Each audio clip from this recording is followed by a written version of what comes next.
بسم الله الرحمن الرحيم.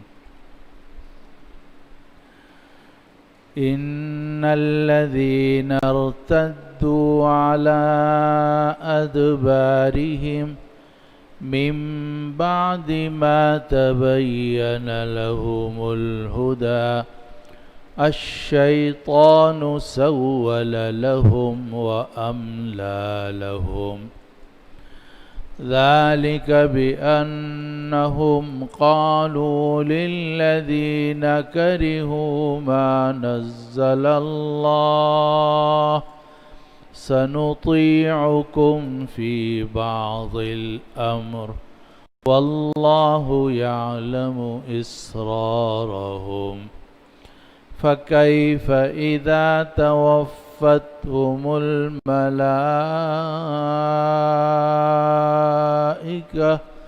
يضربون وجوههم وأدبارهم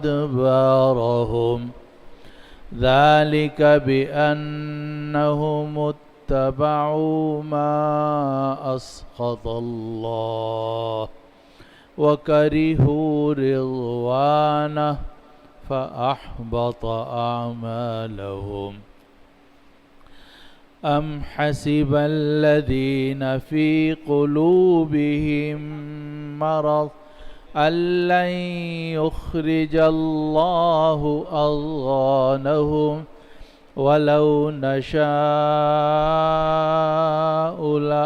لأريناكهم فلعرفتهم بسيماهم ولتعرفنهم في لحن القول والله يعلم أعمالكم ولنبلونكم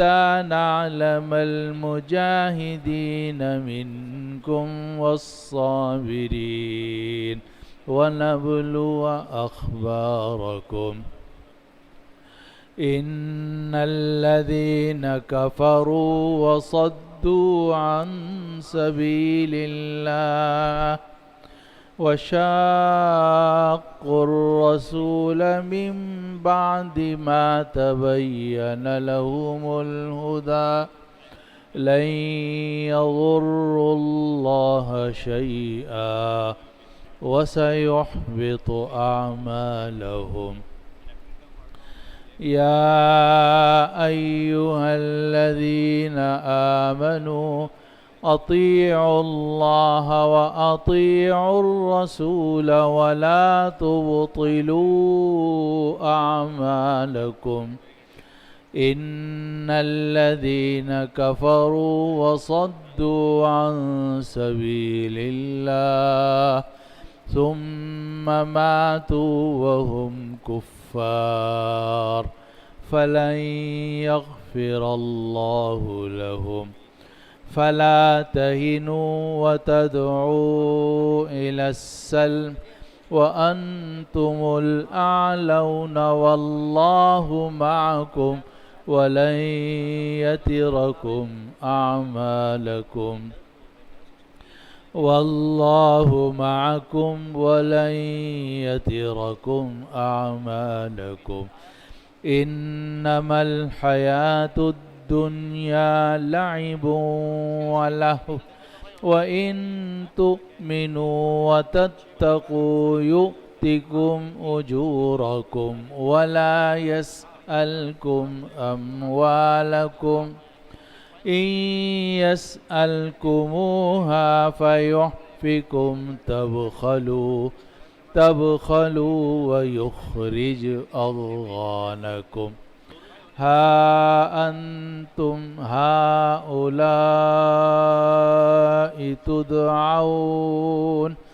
تدعون لتنفقوا في سبيل الله فمنكم من يبخل ومن يبخل فإنما يبخل عن نفسه والله الغني وأنتم الفقراء وإن تتولوا يستبدل قوما غيركم ثم لا يكونوا أمثالكم آمنت بالله صدق الله العظيم.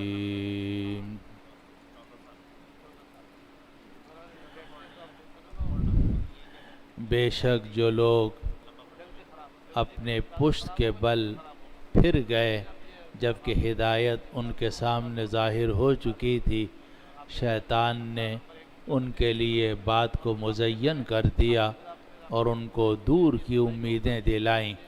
یہ اس وجہ سے کہ ان منافقوں نے کہا ان کافروں سے جو ناپسند کرتے ہیں اللہ کی نازل کردہ آیات کو کہ ہم بعض کاموں میں تمہاری اطاعت کریں گے، اور اللہ جانتا ہے یہ چپ کے کیا باتیں کر رہے ہیں. اس وقت کیا حال ہوگا جب فرشتے ان کو موت دیں گے اور فرشتے مار رہے ہوں گے ان کے چہروں پر اور ان کی پشت پر. یہ اس وجہ سے کہ انہوں نے پیروی کی ایسے راستے کی جس نے اللہ کو ناراض کر دیا، اور ان لوگوں نے اللہ کی رضامندی کو ناپسند کیا تو اللہ نے ان کے اعمال کو ختم کر دیا. کیا وہ لوگ جن کے دلوں کے اندر بیماری ہے وہ یہ خیال کرتے ہیں کہ اللہ ان کی چھپی ہوئی باتوں کو باہر نہیں نکالے گا؟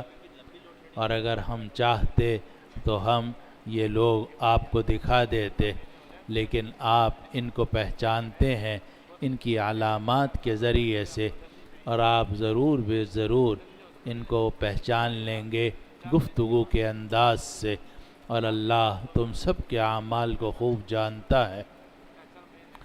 اور ہم تمہیں آزماتے رہیں گے یہاں تک کہ ہمیں علم ہو جائے کہ تم میں سے کون جہاد کرنے والے ہیں، کون صبر کرنے والے ہیں، اور تاکہ تم سب کے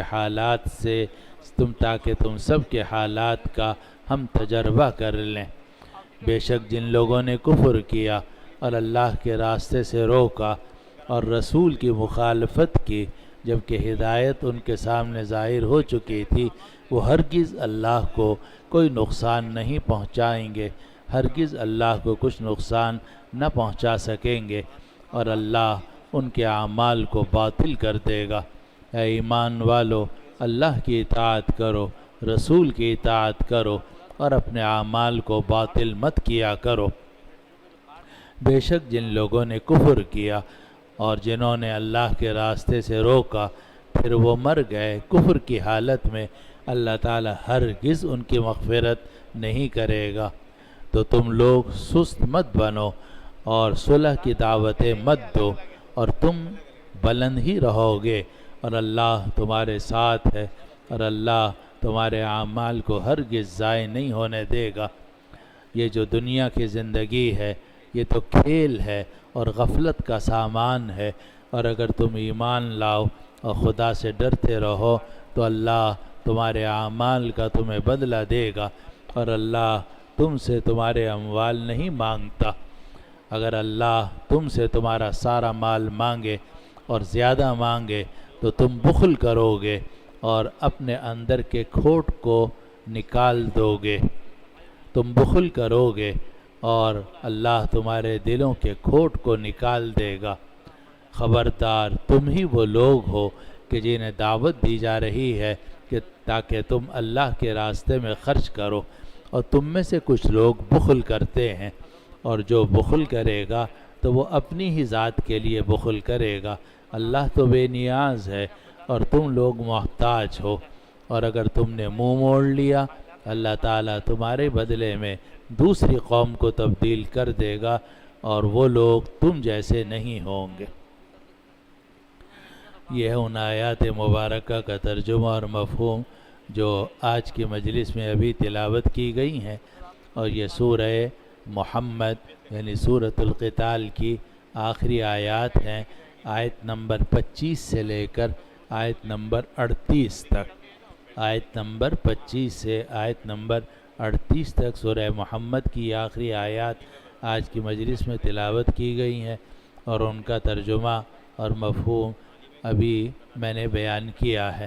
تفسیر یہ ہے کہ یہ جو آیتیں ہیں ان میں سے شروع کی کئی آیتوں میں بلکہ آیت نمبر 25 سے لے کر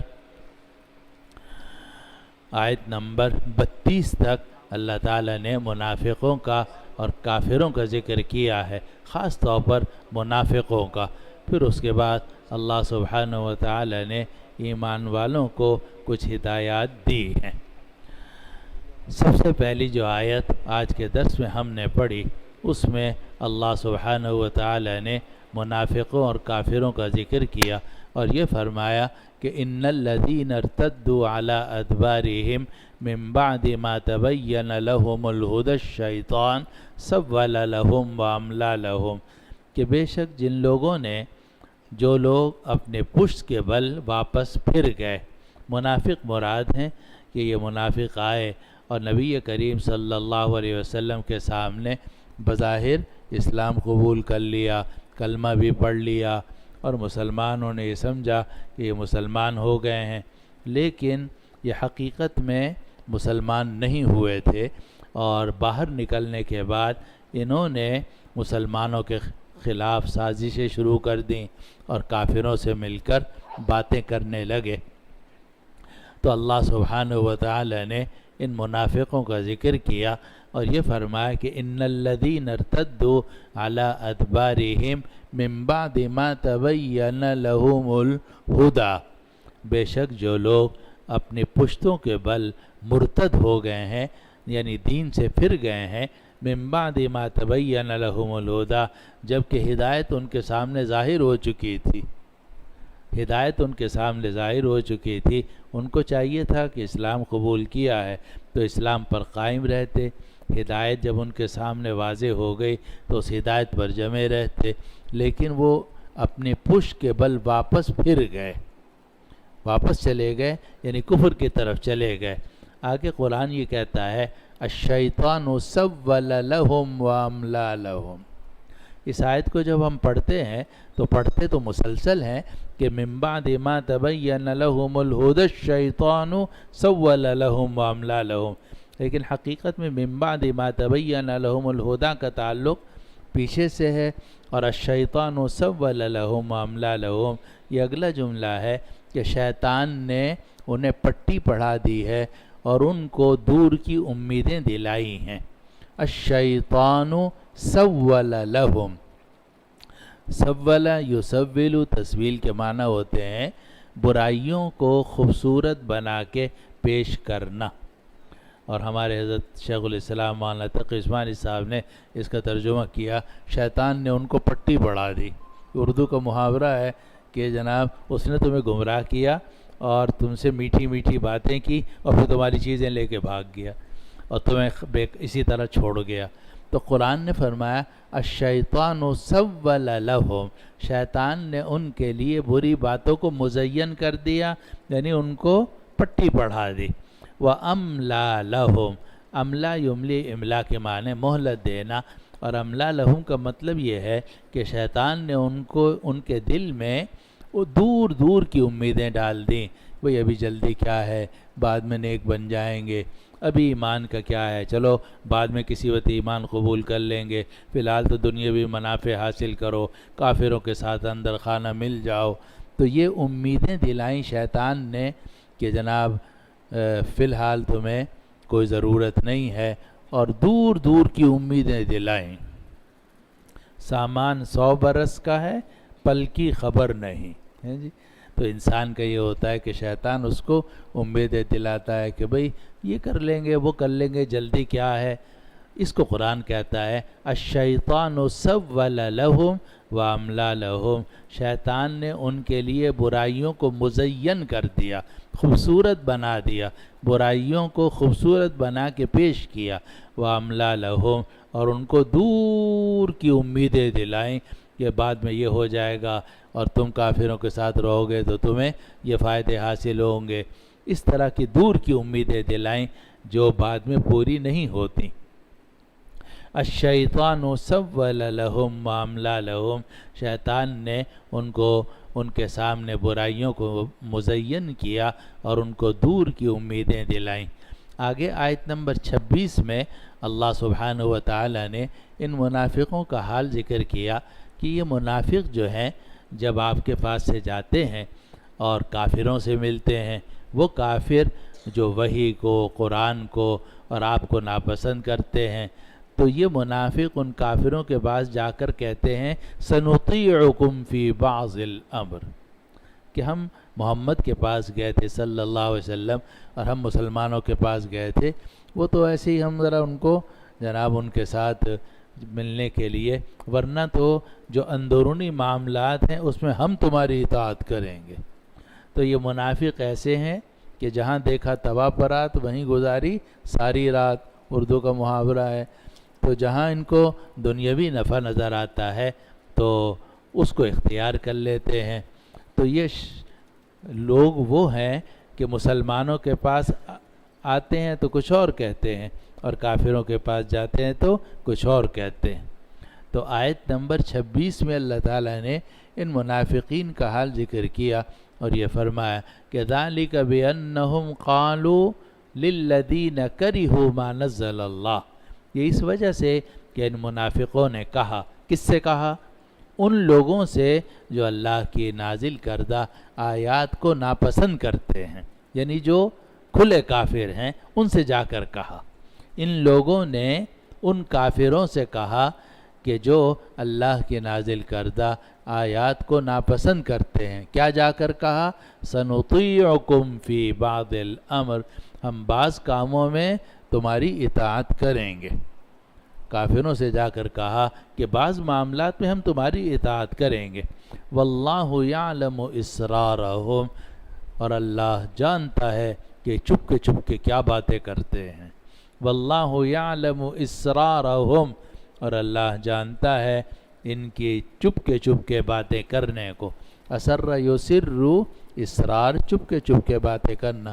سواء منکم من اسر القول ومن جہر بہ ومن هو مستخف باللیل وسارب بالنہار۔ تو اللہ تعالیٰ فرماتے ہیں واللہ یعلم اسرارہم، اور اللہ جانتا ہے کہ انہوں نے چھپ کے کیا باتیں کی ہیں اور کافروں سے چھپ کے جا کر کیا باتیں کرتے ہیں۔ آگے آیت نمبر 27 میں اللہ تعالیٰ نے فرمایا کہ اس دنیا میں کر لیں یہ شرارتیں، لیکن دنیا میں ہمیشہ رہنا تو نہیں ہے، انہوں نے تو مرنا بھی ہے آگے۔ اس کو قرآن فرماتا ہے فَكَيْفَ إِذَا تَوَفَّتْهُمُ الْمَلَائِكَةُ، تو کیا حال ہوگا ان کا جب کہ فرشتے ان کو موت دیں گے، جب کہ فرشتے ان کو موت دے رہے ہوں گے۔ يَضْرِبُونَ وُجُوهَهُمْ وَأَدْبَارَهُمْ، اور ان کے چہرے پر اور ان کی پشتوں پر مار رہے ہوں گے، موت دیں گے اور ان کی روح نکالی جائے گی، اب مارتے ہوئے آخرت کی طرف لے کر جائیں گے۔ فَكَيْفَ إِذَا تَوَفَّتْهُمُ الْمَلَائِكَةُ، تو کیا حال ہوگا جب کہ فرشتے ان کو وفات دیں گے یعنی موت دیں گے۔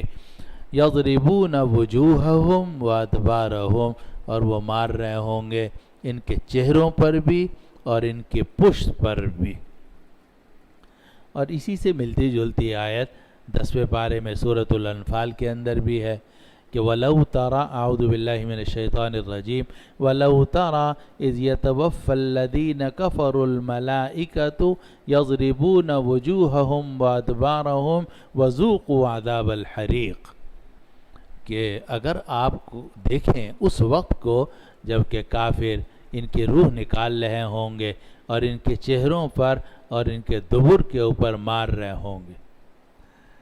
قرآن مجید نے یہاں چہرے کا اور دبر کا ذکر کیا۔ چہرے کا مطلب چہرہ، دبر پشت کو کہتے ہیں، اور دبر اس جگہ کو بھی کہتے ہیں کہ جہاں سے گندگی نکلتی ہے۔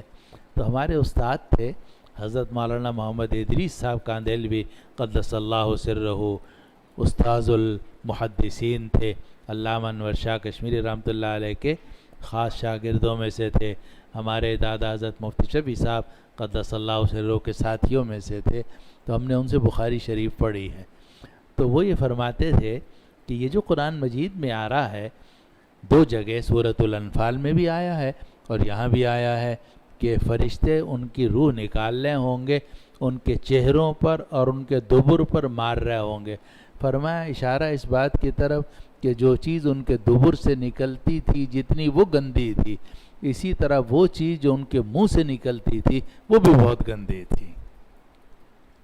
منہ سے جو گندی بات نکلتی ہے، جھوٹ ہے اور کفر کی بات ہے، معصیت کی بات ہے، وہ گندی، اور ظاہر ہے کہ پخانہ جو وہ تو ہوتا ہی گندا ہے، بدبودار ہے۔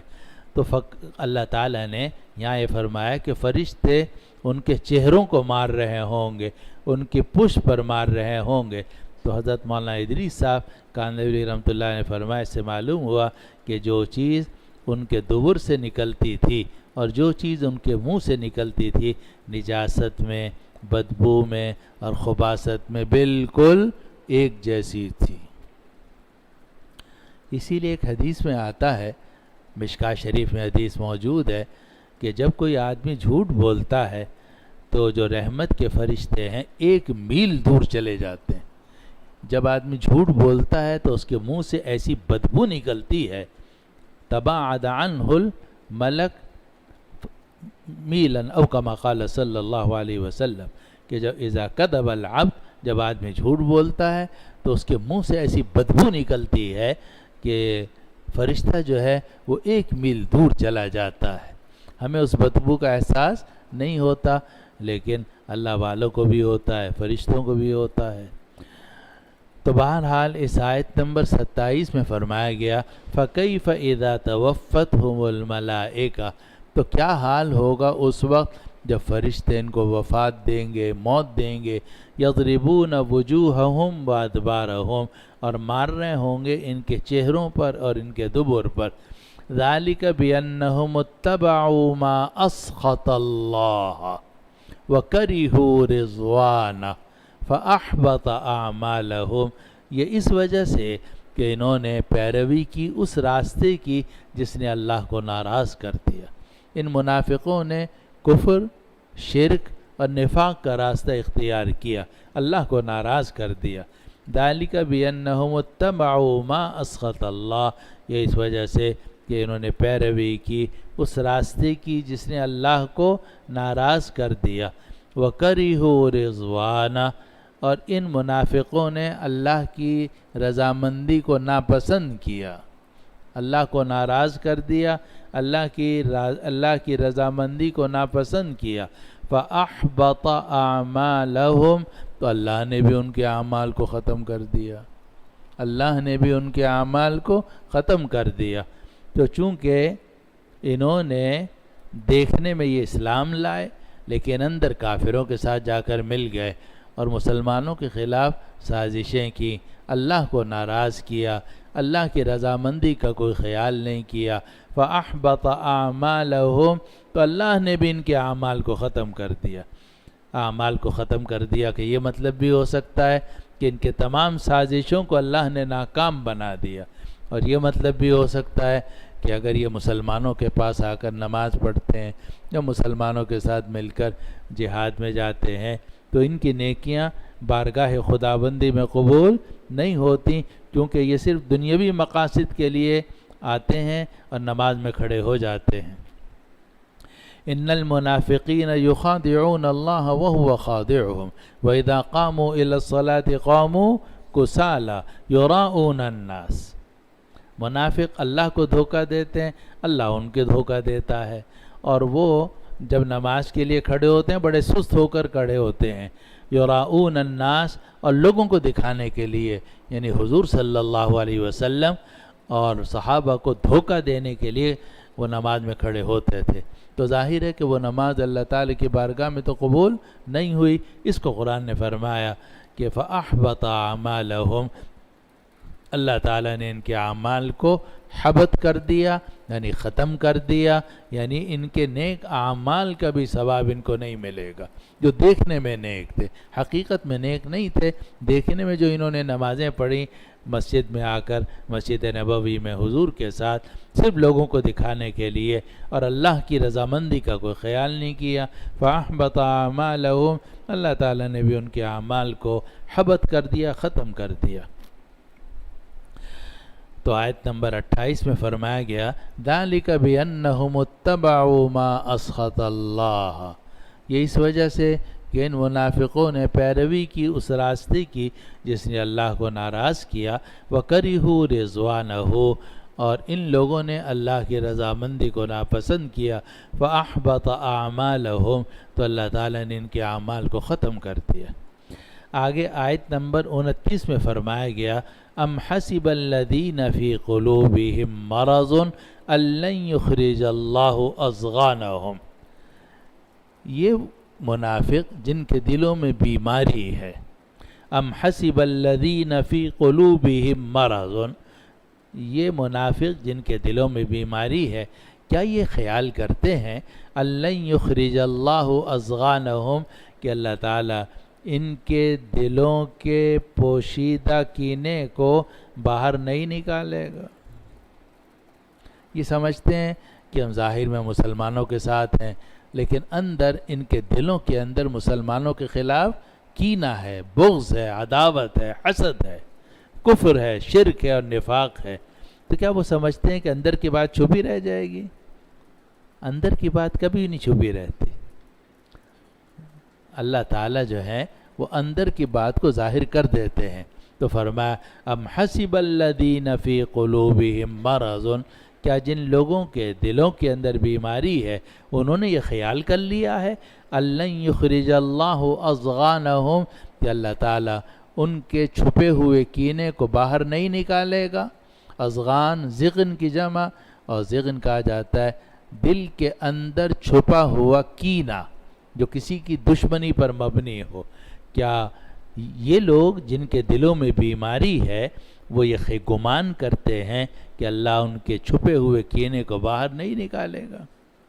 اور یہ فی قلوبہم مرض، اس سے منافق مراد ہیں، اور یہ فی قلوبہم مرض فزادہم اللہ مرضا، یہ سورہ بقرہ کے شروع میں بھی آتا ہے۔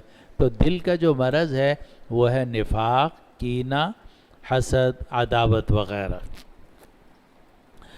آگے قرآن یہ بات فرماتا ہے کہ یہ جو منافق ہیں یہ سمجھتے ہیں کہ ہم نے دلوں میں جو کینہ چھپا کر رکھا ہے وہ چھپا رہے گا، حالانکہ اللہ تعالیٰ چاہیں تو وہ کینہ ظاہر کر دیں گے۔ وَلَوْ نَشَاءُ لَأَرَيْنَاكَهُمْ، اور اگر ہم چاہیں تو ہم یہ منافق آپ کو دکھا دیں گے، یہ منافق، یہ منافق، یہ منافق، وہ منافق، اگر ہم چاہیں تو یہ منافق ہم آپ کو دکھا دیں گے۔ اور آگے قرآن کہتا ہے فَلَعَرَفْتَهُمْ بِسِيمَاهُمْ، اور آپ نے ان منافقوں کو ان کی علامات کے ذریعے سے پہچان لیا ہے۔ وَلَتَعْرِفَنَّهُمْ فِي لَحْنِ الْقَوْلِ، اور آپ ان منافقوں کو ضرور بالضرور پہچان لیں گے ان کی گفتگو کے لہجے سے۔ یہاں 3 جملے اللہ سبحانہ وتعالی نے ارشاد فرمائے۔ پہلا جملہ ہے وَلَوْ نَشَاءُ لَأَرَيْنَاكَهُمْ، دوسرا جملہ ہے فَلَعَرَفْتَهُمْ بِسِيمَاهُمْ، اور تیسرا جملہ ہے وَلَتَعْرِفَنَّهُمْ فِي لَحْنِ الْقَوْلِ۔ بعض مفسرین نے تینوں کو اکٹھا کیا ہے اور یہ کہا کہ یہ سب جو ہے لو کے تحت ہے۔ تو اس صورت میں مفہوم یہ ہوگا کہ اگر ہم چاہیں، اللہ تعالیٰ فرماتے ہیں اگر ہم چاہیں تو ہم یہ منافق آپ کو کھلے طور پر دکھا دیں گے، اور آپ ان کی علامات سے ان کو پہچان لیں گے، اور آپ گفتگو کے لہجے سے بھی ان کو پہچان لیں گے۔ اس صورت میں یہ تینوں جملے لو کے ماتحت لو کا مدخول بنتے ہیں، لیکن ہمارے حضرت شیخ الہند مولانا محمود الحسن صاحب قدس اللہ سرہ اور حضرت مولانا شبیر احمد صاحب عثمانی رحمۃ اللہ علیہ نے تفسیر عثمانی میں فرمایا کہ حضرت شیخ الہند نے جو ترجمہ کیا ہے وہ اس طرح کیا ہے کہ وَلَوْ نَشَاءُ لَأَرَيْنَاكَهُمْ اس کو علیحدہ رکھا ہے، فَلَعَرَفْتَهُمْ بِسِيمَاهُمْ کو علیحدہ رکھا ہے، اور وَلَتَعْرِفَنَّهُمْ کو علیحدہ رکھا ہے۔ اب اس صورت میں مفہوم یہ ہوگا کہ اللہ تعالیٰ فرما رہے ہیں کہ اگر ہم چاہیں تو ہم یہ منافق آپ کو دکھا دیں گے، اس طرح دکھا دیں گے کہ آپ ان کا نام آپ کو بتا دیں گے، ان کی باپ دادا کا نام، ان کا چہرہ ہم آپ کو دکھا دیں گے۔ آگے فَلَعَرَفْتَهُمْ بِسِيمَاهُمْ، عرفتہ یہ ماضی کا صیغہ ہے، اور ماضی کے صیغے کا مطلب یہ ہے کہ یہ کام ہو چکا ہے، تو حضرت شیخ الہند نے اس کا ترجمہ کیا فَلَعَرَفْتَهُمْ بِسِيمَاهُمْ، سو تو پہچان تو چکا ہے ان کو ان کی علامات کی وجہ سے، یعنی ان کی علامات سے آپ ان کو پہچان چکے ہیں۔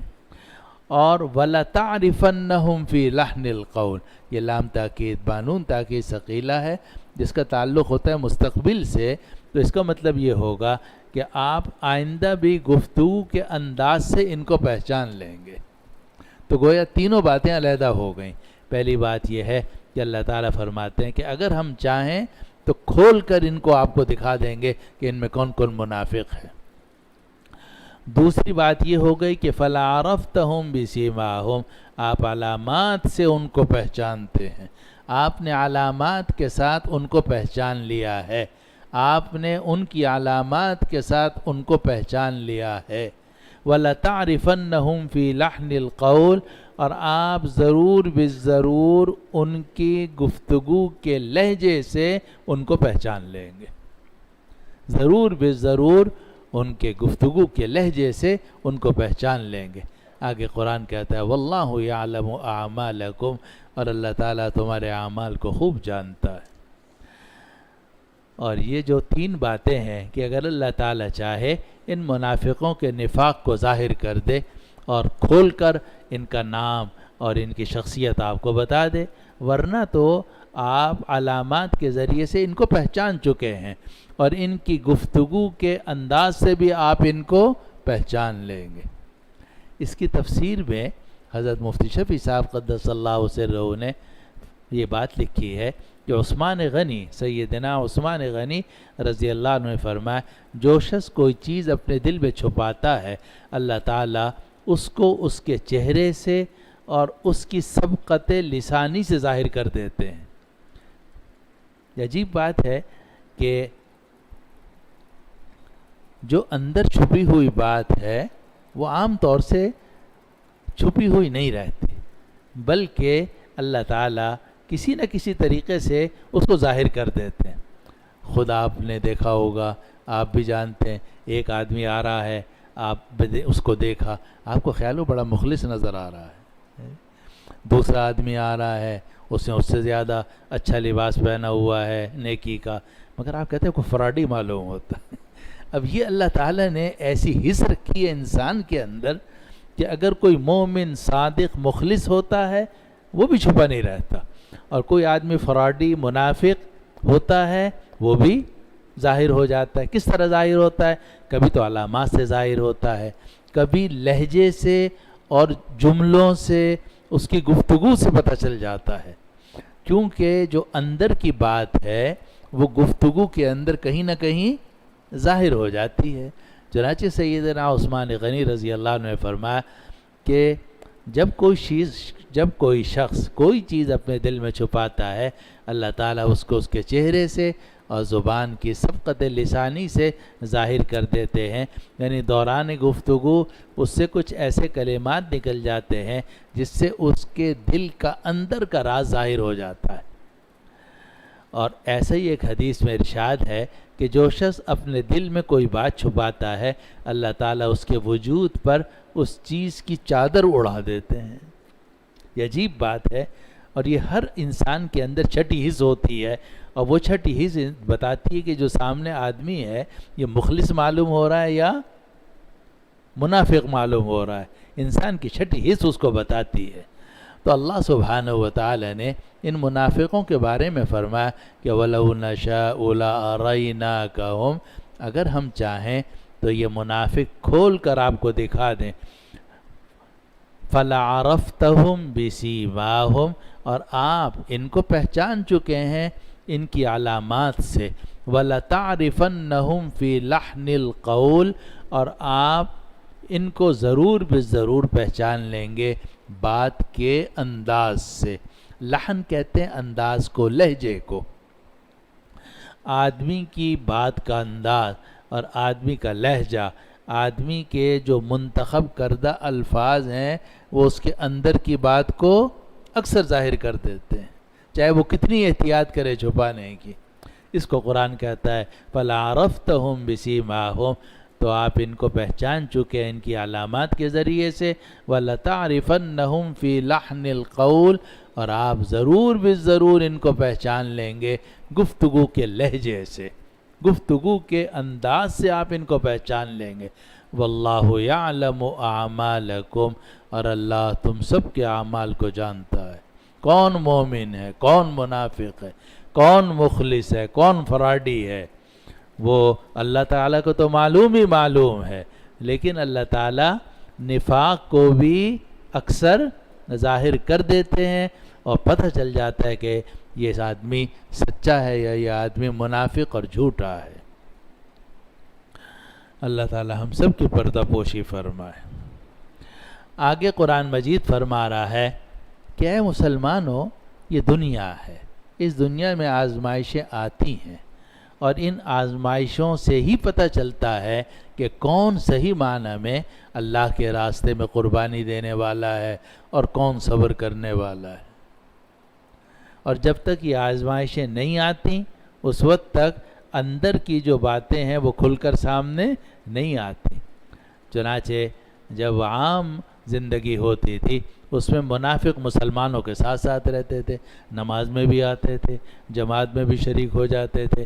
اذا قاموا الى الصلاة قاموا کسالى یراؤون الناس، لیکن ان کی خرابی اس وقت ظاہر ہوتی تھی جب جنگ میں جانا ہو۔ اب جنگ میں جب جانے کا وقت آتا تھا جہاد میں، اور یہ اندازہ ہوتا تھا کہ وہاں مصیبت آ سکتی ہے، شہادت ہو سکتی ہے، زخمی ہو سکتے ہیں یا اور کوئی نقصان ہو سکتا ہے، اب یہ منافق بھاگتے تھے، طرح طرح کے جناب عذر ذکر کرتے تھے اور طرح طرح کی اپنی باتیں ذکر کر کے اس دین کے کام سے بچنا چاہتے تھے۔ اسی طرح جب خندق کھودی جانے لگی، غزوہ خندق، اس میں بھی یہی تھا کہ وہ سب صحابہ کھود رہے تھے مگر منافق چپکے سے غائب ہو جاتے تھے۔ اسی لیے قرآن نے ایک جگہ میں فرمایا کہ انما یستأذنک الذین یؤمنون باللہ والیوم الآخر ولا یستأذنک الذین لا یؤمنون باللہ والیوم الآخر وارتابت قلوبهم فهم فی ریبہم یترددون۔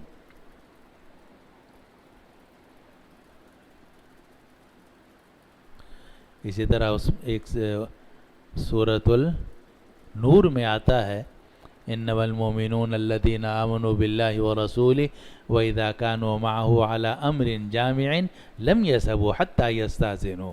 مومن اجازت لے کے جاتے تھے کہ یا رسول اللہ فلاں کام ہے، ہم جا رہے ہیں، اجازت ہے۔ ان الذین یستأذنونک اولئک الذین یؤمنون باللہ ورسولہ، جو اجازت لے کر جاتے ہیں وہی مومن ہیں۔ فَإِذَا اسْتَأْذَنُوكَ لِبَعْضِ شَأْنِهِمْ فَأْذَن لِمَنْ شِئْتَ مِنْهُمْ وَاسْتَغْفِرْ لَهُمُ اللَّهُ إِنَّ اللَّهَ غَفُورٌ رَحِيمٌ۔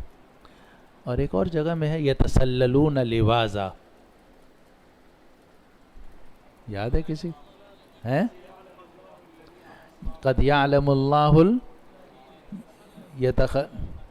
يَتَسَلَّلُونَ مِنْكُمْ لِوَازًا، اللہ کو معلوم ہے کہ کون چپکے سے کھسک جاتے ہیں۔ تو نفاق جو ہے وہ ظاہر ہوتا تھا کام کے وقت، جب دسترخوان ہوتا ہے سبھی جمع ہو جاتے ہیں، لیکن جب کام کا وقت ہوتا ہے پھر پتہ چلتا ہے کہ کون مخلص ہے، کون حقیقت میں ہمارا ساتھ دینے والا ہے۔ تو اللہ سبحانہ و تعالی نے سورہ محمد کی آیت نمبر 31 میں یہ بات ارشاد فرمائی کہ ہم تمہیں آزمائیں گے، تمام مسلمانوں کو فرمایا ہم تمہیں آزمائیں گے تاکہ پتہ چلے کہ کون تکلیفوں اور مصیبت کے وقت میں دین پر ثابت قدم رہتا ہے اور کون بھاگ جاتا ہے۔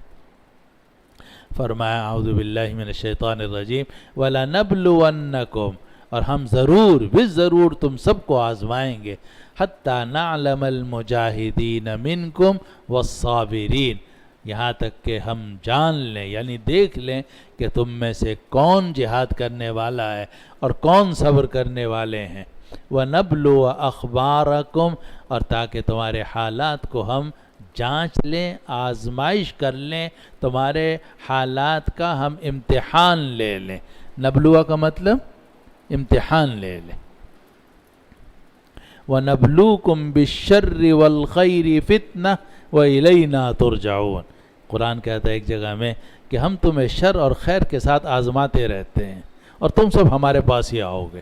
تو یہ جو کبھی تکلیف پیش آئی، اب جب تک راحت ہوتی ہے آدمی بہت خوش ہوتا ہے کہ میں نیک ہوں، اللہ تعالیٰ کی رحمتیں مجھ پر برس رہی ہیں، لیکن جب تکلیف آتی ہے اس وقت میں بھی آدمی اللہ تعالیٰ سے اپنا تعلق صحیح رکھے، صبر سے کام لے اور دین پر جمع رہے۔ اس وقت میں پتہ چلتا ہے کہ کون مومن صادق مخلص ہے اور کس کے دل کے اندر نفاق ہے۔ اعاذنا اللہ من ذلک۔ اس کو قرآن کہتا ہے ہم ضرور بالضرور تم سب کو آزمائیں گے، حتی نعلم المجاہدین منکم والصابرین، یہاں تک کہ ہم دیکھ لیں کہ تم میں سے، یہاں تک کہ ہمیں علم ہو جائے کہ تم میں سے کون مجاہد ہیں اور کون صبر کرنے والے ہیں۔ وَنَبْلُوَ أَخْبَارَكُمْ، اور تاکہ تمہارے حالات کا ہم امتحان لے لیں۔ اب یہ جو آ رہا ہے کہ تاکہ ہمیں علم ہو جائے، تو ہر آدمی جانتا ہے کہ اللہ تعالیٰ کو تو پہلے سے علم ہے کہ کون مومن صادق ہے، کون منافق ہے۔ تو یہاں علم سے کیا مراد ہے؟ تو ہمارے طالب علم ساتھیوں کو معلوم ہے کہ اس سے علم ظہور مراد ہے۔ اللہ تعالیٰ کو علم تو پہلے سے ہے، بلکہ جب ہم پیدا بھی نہیں ہوئے تھے اس وقت بھی ہماری سب چیزوں کا علم تھا کہ کیا ہوگا، کیا کریں گے، لیکن وہ علم ظاہر ہوتا ہے اس وقت جب واقعات پیش آتے ہیں۔ تو یہ جو اللہ تعالیٰ فرماتے ہیں کہ ہم تمہیں آزمائیں گے یہاں تک کہ ہم جان لیں، یہاں تک کہ ہمیں علم ہو جائے، تو اس علم سے علم ظہور مراد ہے کہ ہمارا جو علم ہے وہ کھلی آنکھوں سب کے سامنے ظاہر ہو جائے گا۔ حتی نعلم المجاہدین منکم والصابرین، یہاں تک کہ ہمیں علم ہو جائے کہ تم میں سے کون مجاہد ہیں اور کون صبر کرنے والے ہیں۔ وَنَبْلُوَ أَخْبَارَكُمْ، اور تاکہ ہم تمہارے حالات کا امتحان لے لیں۔ آگے آیت نمبر 32 میں اللہ سبحانہ وتعالی نے یہ بات ارشاد فرمائی کہ ان الذین کفروا وصدوا عن سبیل اللہ وشاقوا الرسول من بعد ما تبین لهم الہدی لن یضروا اللہ شیئا وسیحبط اعمالهم۔ مسلمانوں کو تسلی دی گئی ہے اور رسول اللہ صلی اللہ علیہ وسلم کو تسلی دی گئی ہے کہ ادھر منافق ہیں، کافر ہیں، آپ یہ فکر نہ کریں، یہ اللہ کو کچھ نقصان نہیں پہنچا سکتے، یہ اللہ تعالیٰ کو ہرگز کوئی نقصان نہیں پہنچا سکتے۔ فرمایا ان الذین کفروا وصدوا عن سبیل اللہ، بے شک جن لوگوں نے کفر کیا اور جنہوں نے اللہ کے راستے سے روکا، وشاقوا الرسول، اور جنہوں نے رسول کی مخالفت کی، شاقق یشاقق، شاق یشاق، مخالفت کرنا۔ جن لوگوں نے کفر کیا، انہوں نے اللہ کے راستے سے دوسروں کو روکا اور رسول صلی اللہ علیہ وسلم کی مخالفت کی، من بعد ما تبین لهم الہدی، جبکہ ان کے سامنے ہدایت ظاہر ہو چکی تھی، لن یضروا اللہ شیئا، وہ ہرگز اللہ کو کچھ نقصان نہیں پہنچا سکتے، وسیحبط اعمالهم، اور اللہ تعالیٰ ان کے اعمال کو ختم کر دے گا۔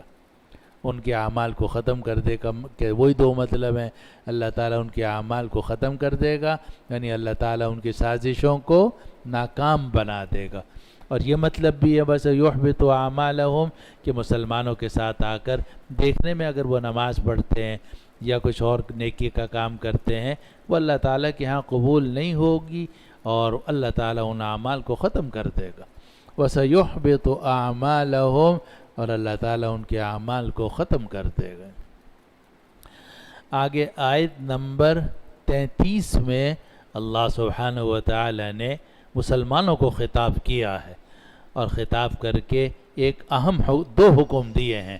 پہلا حکم یہ ہے کہ یا ایھا الذین آمنوا اطیعوا اللہ واطیعوا الرسول، اے ایمان والو اللہ کی بھی اطاعت کرو، رسول کی بھی اطاعت کرو، اور دوسرا حکم ہے وَلَا تُبْطِلُوا أَعْمَالَكُمْ، اور اپنے اعمال کو باطل مت کرو۔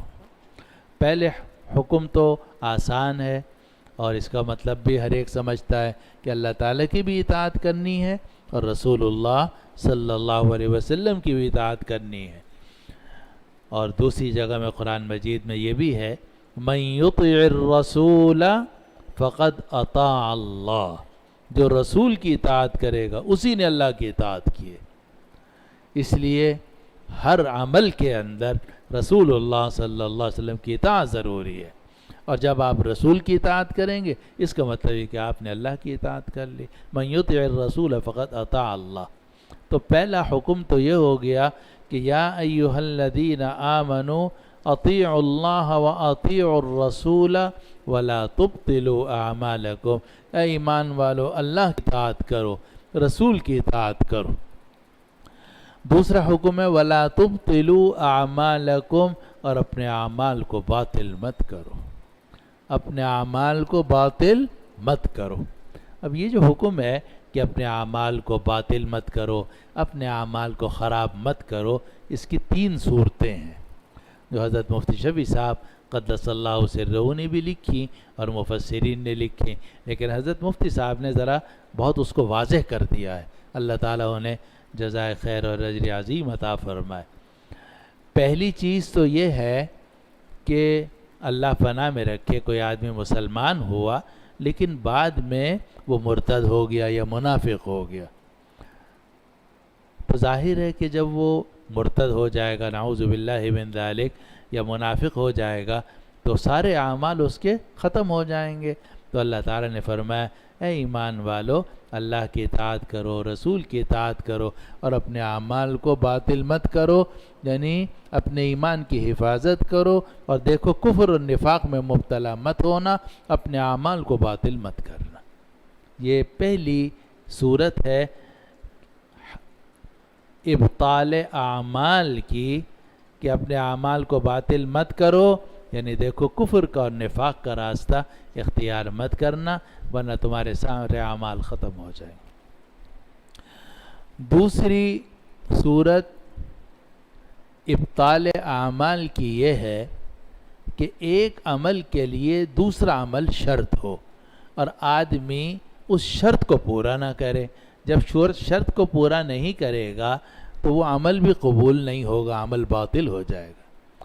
مثلا آپ نے نماز نہیں پڑھنی تھی لیکن آپ کسی کو دکھانے کے لیے کھڑے ہو گئے تاکہ وہ دیکھے کہ میں نمازی ہوں، اور نماز پڑھنی شروع کر دی، لیکن مقصد اللہ تعالیٰ کو راضی کرنا نہیں ہے بلکہ مقصد یراؤون الناس ہے، جیسا کہ قرآن مجید میں آتا ہے۔ تو ایسی صورت میں جب آپ یا کوئی آدمی نعوذ باللہ ریا کے لیے کوئی نیک عمل کرے گا تو وہ عمل اللہ تعالیٰ کی بارگاہ میں قبول نہیں ہوگا، کیونکہ عمل اللہ تعالیٰ کی بارگاہ میں اسی وقت قبول ہوتا ہے جبکہ وہ 100% اللہ کے لیے ہو۔ اور مشہور حدیث ہے، آپ میں سے کچھ لوگوں نے سنی ہوگی، کہ قیامت کے دن سب سے پہلے 3 آدمیوں کا فیصلہ کیا جائے گا، ان میں سے ایک مجاہد ہوگا، ایک عالم ہوگا، قاری ہوگا، اور تیسرا جو ہے وہ سخی ہوگا۔ تو مجاہد کو لایا جائے گا اور اسے پوچھا جائے گا تو نے کیا کیا؟ تو مجاہد کہے گا کہ جی میں لڑتے لڑتے میں نے اپنی جان دے دی آپ کے لیے۔ اللہ تعالیٰ فرمائیں گے کذبت، تم جھوٹ بول رہے ہو، تم نے جان تو دی تھی مگر اس لیے دی تھی لیقال انک جریء، کہ لوگ کہیں کہ بڑا بہادر ہے۔ اور حدیث میں آتا ہے حکم ہوگا کہ اس کو جہنم میں لے جاؤ، اس لیے کہ اس نے جان تو دی تھی مگر ہمارے لیے نہیں دی تھی، لوگوں میں شہرت کے لیے دی تھی، اور لوگوں میں شہرت اس کی مل گئی۔ جب مل گئی تو اب یہاں کیا لینے آیا ہے؟ اس طرح عالم کو لایا جائے گا، قاری کو لایا جائے گا، اس سے پوچھا جائے گا، عالم قاری کہے گا کہ میں نے جناب دین کی یہ خدمت کی، اس طرح قرآن مجید پڑھا اور پڑھایا۔ تو حدیث میں آتا ہے کہ اللہ سبحانہ و تعالیٰ فرمائیں گے کذبت، تو جھوٹ بولتا ہے، تو نے یہ کام کیے تھے، لیکن لیقال انک قارئ، لیقال انک عالم، تو نے کام اس لیے کیے تھے تاکہ لوگ کہیں کہ بڑا عالم ہے، بڑا قرآن کا ماہر ہے، قرآن پڑھنے والا ہے۔ حدیث میں حکم ہوگا اس کو بھی جہنم میں لے کے جاؤ۔ اور تیسرے آدمی سخی ہوگا، اس کو لایا جائے گا، اللہ تعالیٰ اس سے پوچھیں گے تو نے کیا کیا؟ وہ کہے گا آپ نے مجھے بہت پیسے دیے تھے، میں نے آپ کے راستے میں یہ خرچ کیا، وہ خرچ کیا، وہ خرچ کیا۔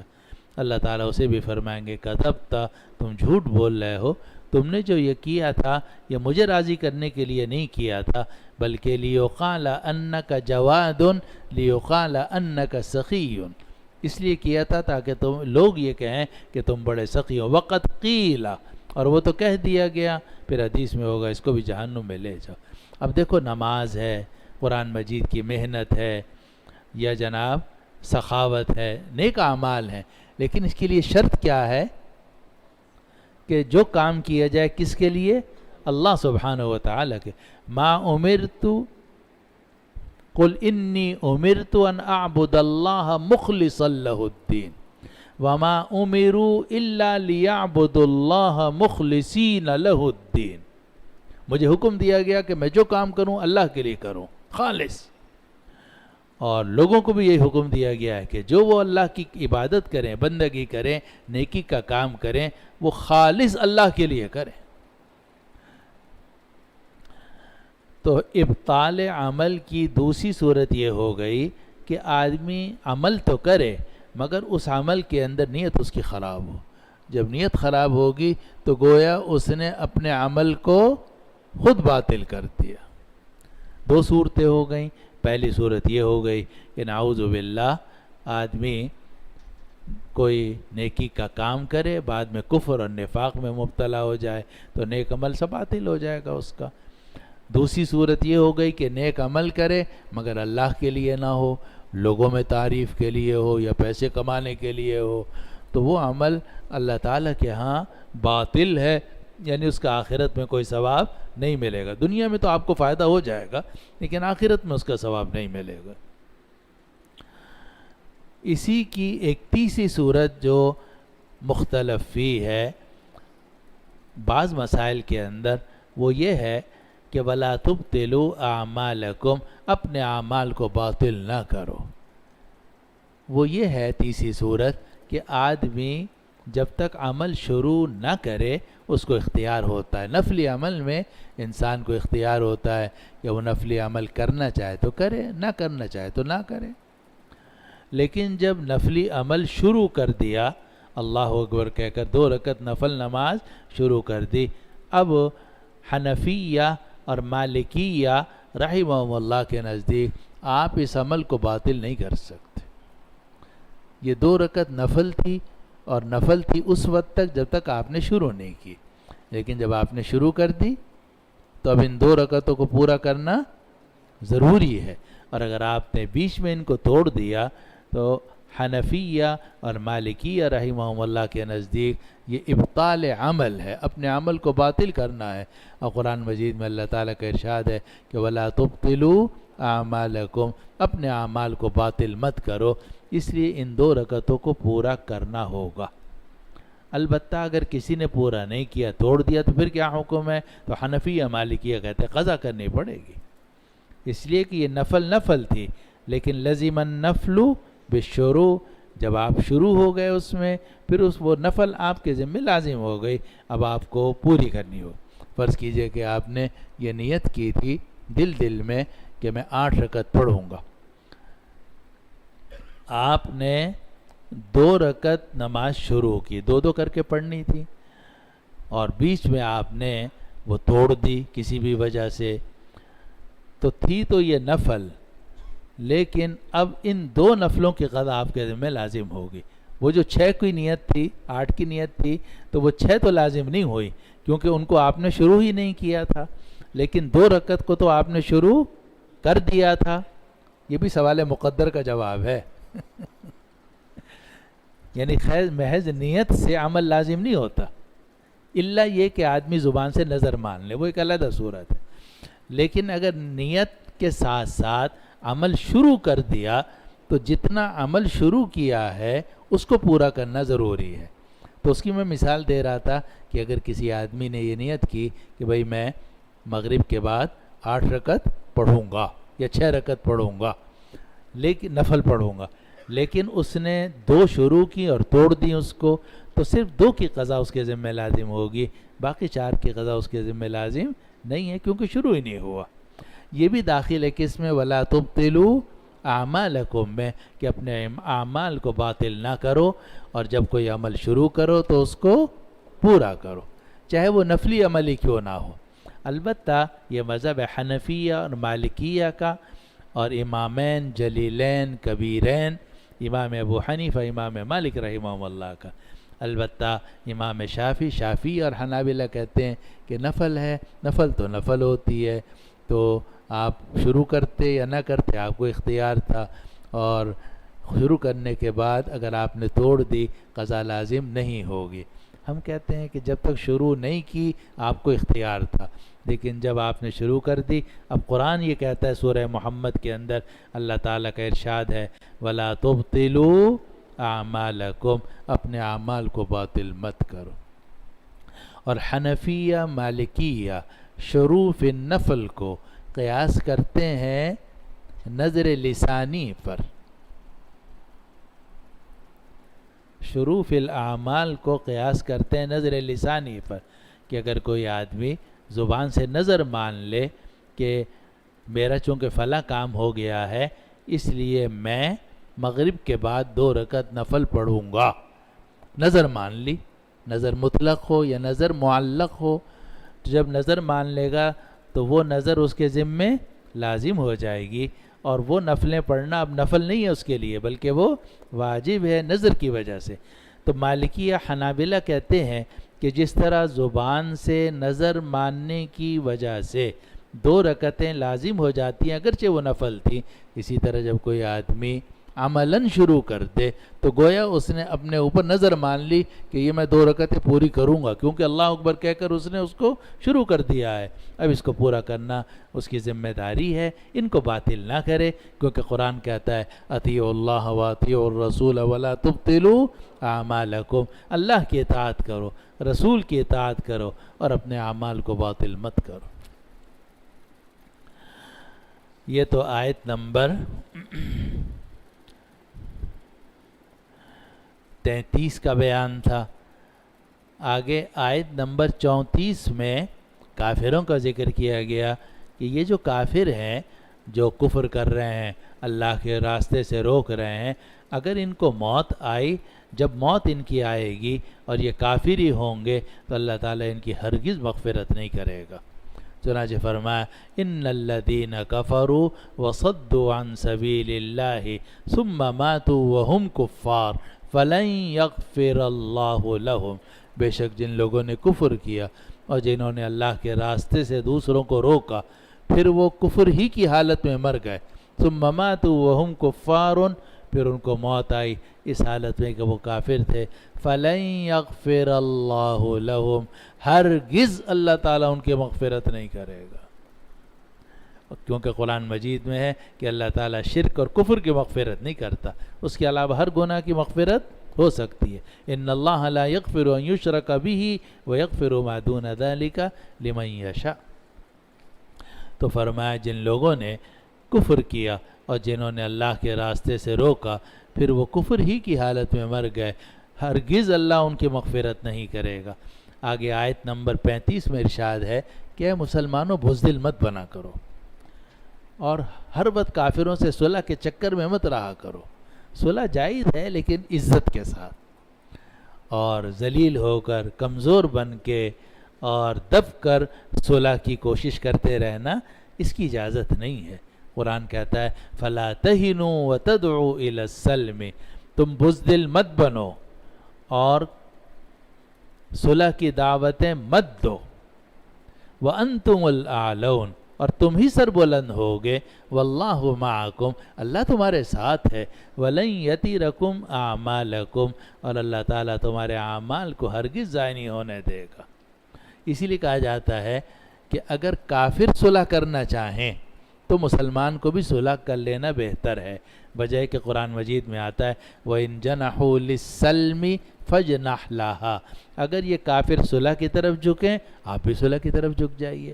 لیکن کافر تو آپ سے لڑنے پر آمادہ ہیں، آپ کہہ رہے ہیں بھائی صلح کر لو صلح کر لو، یہ تو دب کر صلح ہوئی، اس کی اجازت نہیں ہے۔ اس کو قرآن کہتا ہے فَلَا تَهِنُوا وَتَدْعُوا إِلَى السَّلْمِ، بزدل مت بنو، صلح کی دعوت مت دو، وَأَنْتُمُ الْأَعْلَوْنَ، اور تم ہی سر بلند ہوگے، وَاللَّهُ مَعَكُمْ، اور اللہ تمہارے ساتھ ساتھ ہے، وَلَنْ يَتِرَكُمْ أَعْمَالَكُمْ، اور اللہ تعالیٰ تمہارے اعمال کو ہلاک نہیں کرے گا۔ یہ جو فرمایا وَلَنْ يَتِرَكُمْ أَعْمَالَكُمْ، اس میں اشارہ کر دیا کہ مومن کا کوئی عمل ضائع نہیں ہوتا۔ کبھی تو ایسا ہوتا ہے کہ مومن کوئی عمل کرتا ہے اور دنیا میں پورا ہو جاتا ہے، نتائج بھی اس کے ساتھ حق میں آ جاتے ہیں۔ کبھی ایسا ہوتا ہے کہ مومن عمل کرتا ہے مگر نتیجہ اس کا کچھ نہیں نکلتا دیکھنے کے اندر، تو بھی اللہ تعالیٰ کا وعدہ ہے کہ اللہ تعالیٰ تمہارے اعمال کو ختم نہیں ہونے دے گا، جو تم عمل کرو گے چاہے اس کا نتیجہ تمہارے حق میں نکلے یا نہ نکلے، اللہ تعالیٰ تمہارے عمل کو ہرگز ضائع نہیں ہونے دے گا۔ اسی لیے قرآن مجید میں آتا ہے کہ جو آدمی اپنے گھر سے نکلا، اس کا ارادہ تھا ہجرت کا، لیکن راستے میں انتقال ہو گیا، تو اس کو ہجرت کا ثواب ملے گا یا نہیں ملے گا؟ پورا ملے گا، حالانکہ نہیں جا سکا، وہ تھوڑی سی ذرا سا سفر کیا تھا، وہیں انتقال ہو گیا۔ وَمَنْ يَخْرُجْ مِنْ بَيْتِهِ مُهَاجِرًا إِلَى اللَّهِ وَرَسُولِهِ ثُمَّ يُدْرِكْهُ الْمَوْتُ فَقَدْ وَقَعَ أَجْرُهُ عَلَى اللَّهِ۔ اسی طرح فرض کیجئے آپ جہاد کی نیت سے نکلے لیکن شکست ہو گئی، کافر بہت تعداد میں تھے، آپ کو بڑا نقصان اٹھانا پڑا، تو آپ کا کیا خیال ہے؟ عمل ضائع ہو گیا؟ نہیں، عمل ضائع کیسے ہو گیا؟ جو جنت چلے گئے، جو شہید ہو گئے، وہ تو جنتی ہیں، اور جو زخمی ہو گئے یا دیکھنے میں ان کو شکست ہوئی، انہوں نے تو اپنی طرف سے کوئی کمی نہیں کی، کوتاہی نہیں کی۔ اللہ تعالیٰ ان کے اعمال کو ضائع نہیں ہونے دے گا۔ دنیا میں اگر نتیجہ نہ بھی نکلے، آخرت میں ضرور نکلتا ہے۔ اسی لیے ایک روایت میں یہ بھی آتا ہے کہ اگر کوئی آدمی حفظ کرنا شروع کر دے، بعض روایتوں میں آتا ہے، تو اللہ تعالیٰ قبر کے اندر اس کا حفظ مکمل کرا دیتے ہیں۔ تو اللہ تعالیٰ کسی کے عمل کو ضائع نہیں ہونے دیتے۔ اس کو فرمایا کہ فَلَا تَهِنُوا وَتَدْعُوا إِلَى السَّلْمِ، بزدل مت بنو، صلح کی دعوتیں مت دو، وَأَنْتُمُ الْأَعْلَوْنَ، تم ہی سر بلند ہوگے، وَاللَّهُ مَعَكُمْ، اللہ تمہارے ساتھ ساتھ ہے، وَلَنْ يَتِرَكُمْ أَعْمَالَكُمْ، اور اللہ تعالیٰ ہرگز تمہارے اعمال کو ضائع نہیں کرے گا۔ آگے آیت نمبر 36 میں اللہ تعالیٰ کا ارشاد ہے کہ یہ دنیا کی زندگی تو کھیل تماشا ہے، انما الحیات الدنیا لعب ولہو، یہ دنیا کی زندگی تو صرف کھیل ہے اور غفلت ہے۔ انما الحیات الدنیا لعب ولہو، جوزی نیست، اس کے سوا کوئی بات نہیں ہے کہ دنیا کی زندگی کھیل ہے اور غفلت ہے۔ لعب اور لہو، لعب کہتے ہیں کھیل کو، وہ کھیل کہ جو محض وقت گزاری کے لیے ہو تو اور اس کے کوئی ضروری نہ ہو تو وہ کھیل ہے، لیکن اس کھیل کی وجہ سے اگر کوئی حق ضائع ہونے لگے تو وہ لعب نہیں رہے گا، بلکہ وہ لعب لہو بن جائے گا۔ لعب جو ہے وہ اپنی ذات کے اعتبار سے برا نہیں ہوتا، لیکن لہو جو ہے وہ بہرحال گناہ ہے۔ آپ اگر فٹ بال کھیل رہے ہو، کرکٹ کھیل رہے ہو، تو یہ کھیل ہے، لعب ہے جی۔ ظاہر ہے اگر آپ فٹ بال نہ کھیلو یا کرکٹ نہ کھیلو تو کوئی قیامت تو نہیں آ جائے گی، ہے جی۔ بہت سارے لوگ نہیں کھیلتے، آپ کھیل رہے ہو، چلو کھیل لو۔ تو یہ کھیل جو ہے یہ لعب ہے، لیکن اگر اس کھیل میں منہمک ہو کر آپ کی جماعت رہ گئی، اب یہ لعب نہ رہا بلکہ لہو بن گیا، اس نے آپ کو غافل کر دیا، نماز چھوٹ گئی، والدہ بیمار تھی، آپ نے جناب اس کی مدد نہیں کی، کھیلنے چلے گئے، تو حق جب ضائع ہونے لگے تو وہ لعب تبدیل ہو جاتا ہے کس میں؟ لہو میں۔ لعب تو پھر بھی کسی صورت میں جائز ہوتا ہے بعض حد تک، ایک حد تک، لیکن وہ لعب جب لہو کی شکل اختیار کرتا ہے اور غفلت ہو جاتی ہے تو وہ پھر گناہ بن جاتا ہے۔ اسی لیے لہا یلہو کے معنی ہوتے ہیں غافل ہونے کے، لہون اس کھیل کو کہتے ہیں جو انسان کو مقاصد اصلیہ سے غافل کرتے. اس کو قرآن کہتا ہے انما الحیات الدنیا لعب و لہو، یہ دنیا کی زندگی کھیل ہے اور غفلت کی چیز ہے. وَإِن تُؤْمِنُوا وَتَتَّقُوا، اور اگر تم ایمان لاؤ اور تقوی اختیار کرو، یؤتکم اجورکم، تو اللہ تعالیٰ تمہارے اعمال کا ثواب تمہیں عطا کرے گا. ولا یسألکم اموالکم، اور تم سے تمہارے اموال نہیں مانگے گا، اور اللہ تم سے تمہارے اموال نہیں مانگے گا. تو شروع آیت میں یہ بات ارشاد فرمائے کہ دنیا کی زندگی کھیل کود ہے، کھیل تماشا ہے، کھیل غفلت ہے. کیونکہ آدمی مکان بناتا ہے، تجارت کرتا ہے، اور جب آنکھ بند ہوتی ہے لوگ اٹھا کے قبر میں پہنچا دیتے ہیں. پتہ چلا جو کچھ کرتا رہا سب کھیل ہی کھیل تھا، ساتھ تو صرف اعمال گئے، باقی تو کھیل اور غفلت ہی ہوئی. دنیا کی زندگی تو صرف کھیل ہے اور غفلت ہے، اور اگر تم ایمان لاؤ اور تقوی اختیار کرو، اللہ تعالیٰ تم کو تمہارے اعمال کا بدلہ دے گا. ولا یسألکم اموالکم، اور اللہ تم سے تمہارے مال کا سوال نہیں کرتا. اب یہ جو آ رہا ہے کہ اللہ تعالیٰ تم سے تمہارے اموال نہیں مانگتا، تو اس کے 3 مطلب ہو سکتے ہیں. ایک یہ کہ اللہ سارا مال نہیں مانگتا، زیادہ سے زیادہ 2.5% مانگتا ہے، 97.5 میں پھر بھی تمہارے حوالے کر دیتا ہے. نمبر 1. دوسرا یہ ہے کہ اللہ تم سے تمہارے اموال نہیں مانگتا، البتہ اللہ نے جو تمہیں اپنا مال دیا ہے اس میں سے کچھ مانگتا ہے. چنانچہ آپ جب پیدا ہوئے تھے آپ کے پاس کچھ بھی نہیں تھا، اب آپ کی عمر 40 سال ہے، آپ کے پاس پیسے ہیں اچھے خاصے. اب اللہ تعالیٰ فرماتے ہیں کہ ہم نے تمہیں اتنی رقم دی ہے، 2.5% اللہ کے راستے میں تو خیرات کرو، 97.5 میں چلو رکھ لو، اور تم نہیں دے رہے. تو اللہ تعالیٰ تم سے تمہارے اموال نہیں مانگتا، یعنی سارے نہیں مانگتا.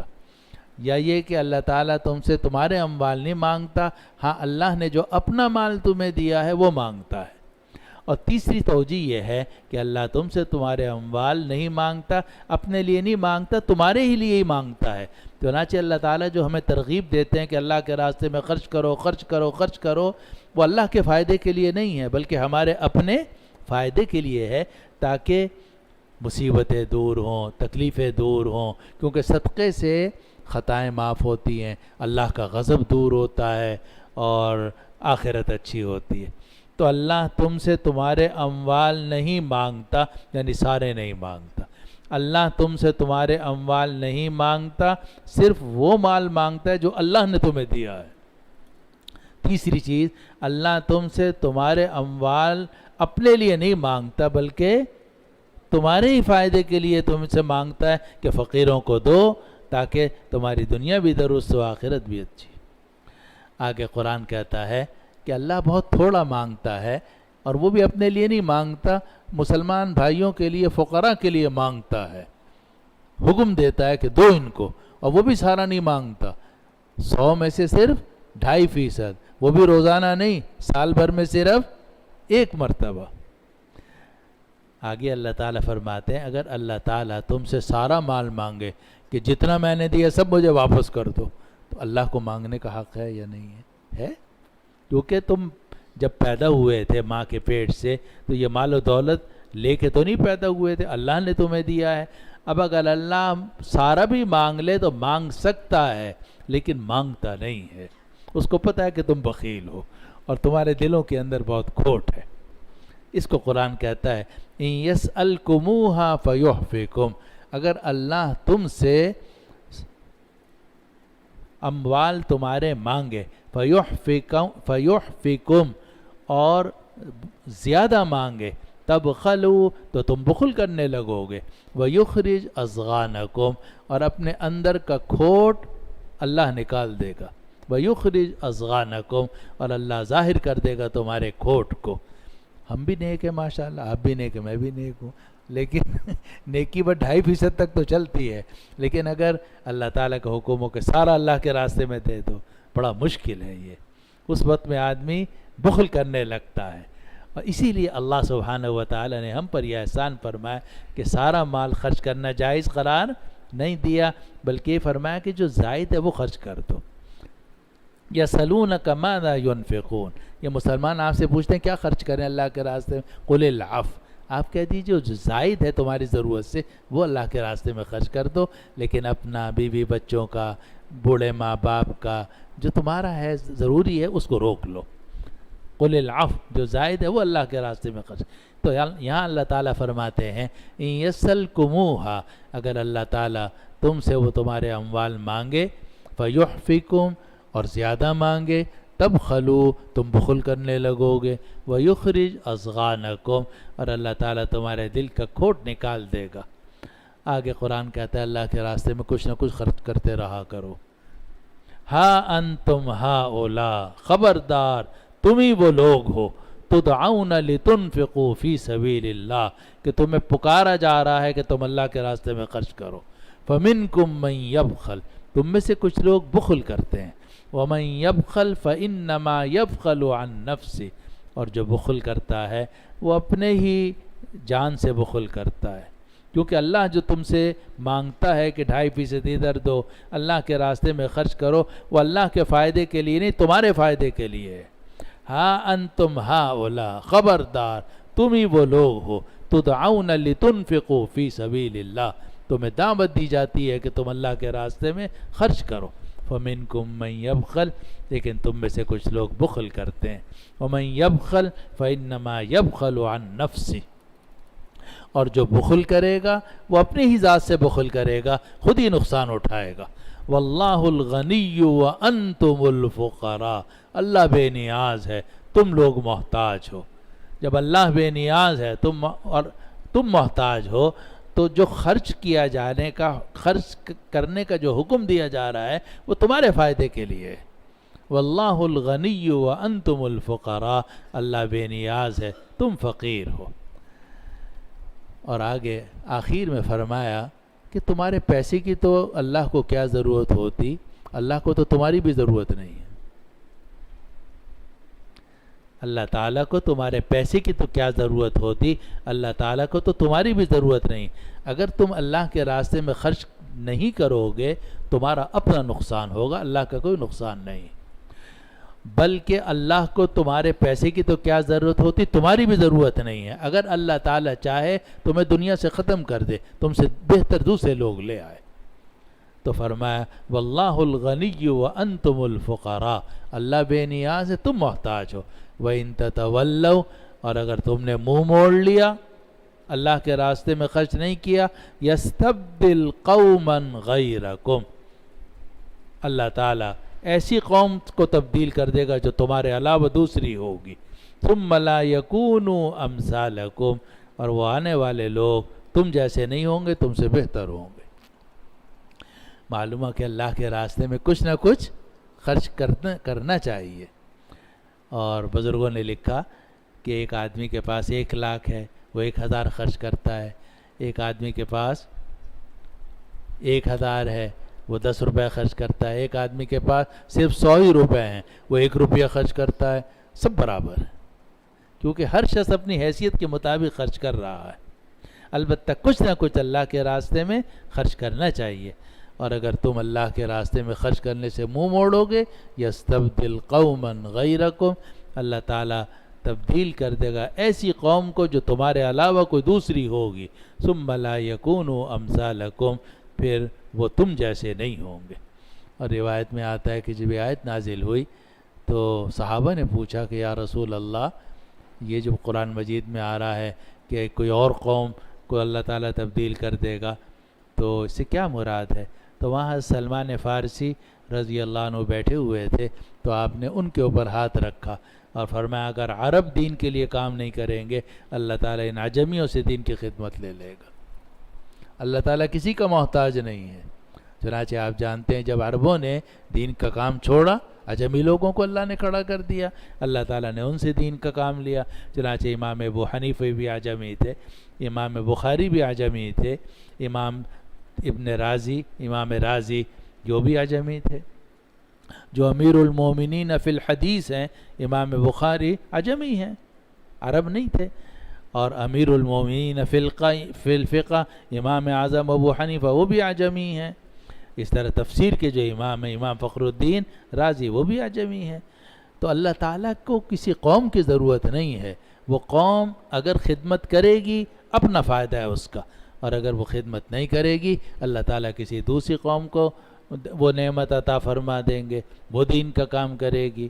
تو فرمایا وَإِن تَتَوَلَّوْا، اور اگر تم منہ موڑ لو گے یستبدل قوما غیرکم، تو اللہ تعالیٰ تمہارے علاوہ دوسری قوم کو تبدیل کر دے گا اور وہ تم جیسے نہیں ہوں گے. ایک مرتبہ ترجمہ پھر سارا سن لیجئے. بے شک جو لوگ اپنے پشت کے بل واپس پھر گئے جبکہ ہدایت ان کے سامنے ظاہر ہو چکی تھی، شیطان نے ان کے سامنے برائیوں کو مزین کیا ہے اور ان کو لمبی امیدیں دلائی ہیں. یہ اس وجہ سے کہ ان منافقوں نے ان کافروں سے کہا جو اللہ کے نازل کردہ آیات کو ناپسند کرتے تھے کہ ہم بعض معاملات میں تمہارا کہنا مانیں گے، اور اللہ جانتا ہے کہ چپ کے کیا باتیں کر رہے ہیں. اس وقت میں کیا حال ہوگا جب فرشتے ان کو موت دیں گے اور فرشتے مار رہے ہوں گے ان کے چہروں کو اور ان کی پشت کو. یہ اس وجہ سے کہ انہوں نے پیروی کی ایسے کاموں کی جنہوں نے اللہ کو ناراض کر دیا، اور ان لوگوں نے اللہ کی رضامندی کو ناپسند کیا تو اللہ نے ان کے اعمال کو ختم کر دیا. کیا وہ لوگ جن کے دلوں میں بیماری ہے وہ یہ گمان کرتے ہیں کہ اللہ تعالیٰ ان کے چھپے ہوئے کینے کو باہر نہیں نکالے گا؟ اور اگر ہم چاہیں تو یہ منافقین آپ کو کھلی آنکھوں دکھا دیں، اور آپ ان کو پہچانتے ہیں ان کی علامات کے ذریعے سے، اور آپ ان منافقین کو ضرور پہچان لیں گے ان کے گفتگو کے لہجے سے. اور اللہ تم سب کے اعمال کو جانتا ہے، اور ہم تم سب کو ضرور آزمائیں گے یہاں تک کہ ہمیں علم ہو جائے کہ تم میں سے کون مجاہد ہیں اور کون صبر کرنے والے ہیں، اور تاکہ ہم تمہارے حالات کا امتحان لے لیں. بے شک جن لوگوں نے کفر کیا اور اللہ کے راستے سے روکا، اور جنہوں نے رسول کی مخالفت کی جبکہ ہدایت ان کے سامنے ظاہر ہو چکی تھی، وہ ہرگز اللہ کو کچھ نقصان نہیں پہنچا سکیں گے. اللہ تعالیٰ ان کے اعمال کو ختم کر دے گا. اے ایمان والو، اللہ کی اطاعت کرو، رسول کی اطاعت کرو، اپنے اعمال کو باطل مت کیا کرو. بے شک جن لوگوں نے کفر کیا اور جنہوں نے اللہ کے راستے سے دوسروں کو روکا اور پھر کفر ہی کی حالت میں ان کی موت آ گئی، ہرگز اللہ ان کو معاف نہیں کرے گا. اے مسلمانوں، تم بزدل مت بنو اور صلح کی دعوتیں مت دو، تم ہی سر بلند ہوگے. اللہ تمہارے ساتھ ہے اور اللہ تعالیٰ تمہارے اعمال کو ہرگز ضائع نہیں ہونے دے گا. یہ جو دنیا کی زندگی ہے یہ تو کھیل ہے اور غفلت ہے، اور اگر تم ایمان لے آؤ اور تقوی اختیار کرو اللہ تعالیٰ تمہارے اعمال کا ثواب تمہیں عطا کرے گا. اور اللہ تم سے تمہارے مال نہیں مانگتا، اور اگر اللہ تم سے تمہارے مال مانگے اور زیادہ مانگے تو تم تو بخل کرو گے اور اللہ تمہارے اندر کے کھوٹ کو نکال دے گا. خبردار، تم ہی وہ لوگ ہو جن کو دعوت دی جا رہی ہے کہ تم اللہ کے راستے میں خرچ کرو. تم میں سے کچھ لوگ بخل کرتے ہیں، اور جو بخل کرتے ہیں وہ اپنے ہی نفع سے بخل کرتے ہیں. اللہ تو بے نیاز ہے اور تم ہی لوگ محتاج ہو. اور اگر تم منہ موڑ لو گے اللہ تعالیٰ ایسی قوم کو تبدیل کر دے گا جو تمہارے علاوہ ہوگی، اور وہ لوگ تم جیسے نہیں ہوں گے. دعا کر لیجیے.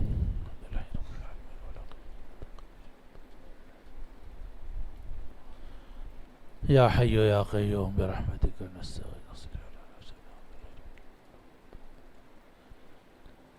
اللہم آنس وحشتنا فی قبورنا، اللہم ارحمنا بالقرآن العظیم واجعلہ لنا اماما ونورا وہدا ورحمہ. اللہم ذکرنا منہ ما نسینا وعلمنا منہ ما جہلنا وارزقنا تلاوته آناء اللیل وآناء النہار واجعلہ لنا حجتا یا رب العالمین.